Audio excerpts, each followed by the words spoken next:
Okay, so this is going to be I guess like a bonus add-on video for the gold bar stuff.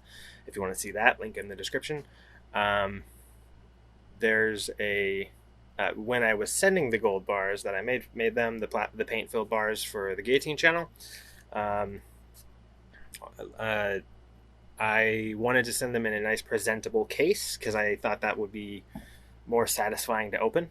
Like, I don't know, just a cardboard box full of stuff. It's cool, but like opening up a suitcase with a bunch of gold bars, I feel like that would look pretty cool.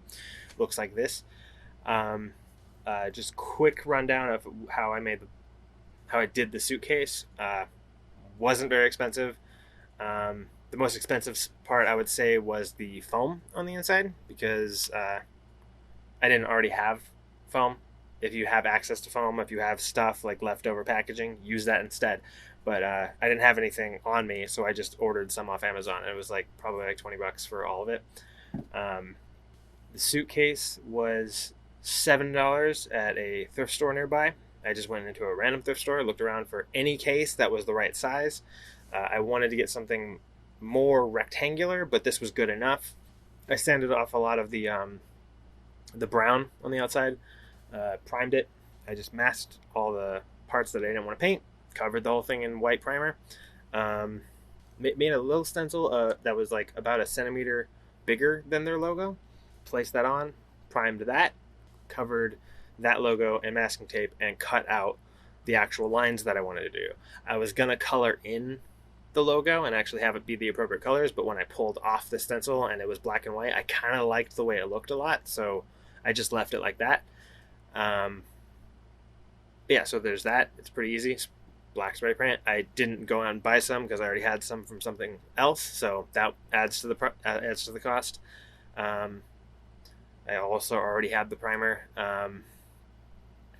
Yeah, so for the foam, it was a kind of a pain because I don't have any like proper cutting tools. I have a wood burning tool for wood burning, like it's essentially a soldering iron with weird tips, and an X-Acto knife blade, a little hot knife, and I used that to cut the foam. But it's very thick foam, and the blade's only so long, so that was kind of not really. It was kind of hard to measure it because cutting it with something that's not hot, it squishes the foam, which makes it really hard to get the exact cut that you want. And I don't have like a hot wire cutter. If you have one, use it. That would have made my life a lot easier. But I was rough, and also I was able to mark the back of the foam and glue that side to the case. That way you don't see the markings.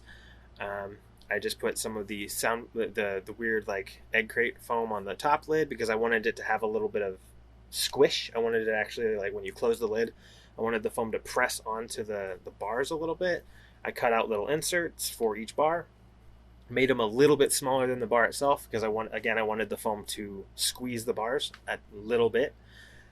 So they don't move at all because these are very brittle, and if they hit each other, they might break. But yeah, that was pretty much it. I just bought a suitcase, masked it, primed it, painted it, cut a bunch of foam and glued it to the inside, and it's off. That's a nice short one. Have a good day. Bye.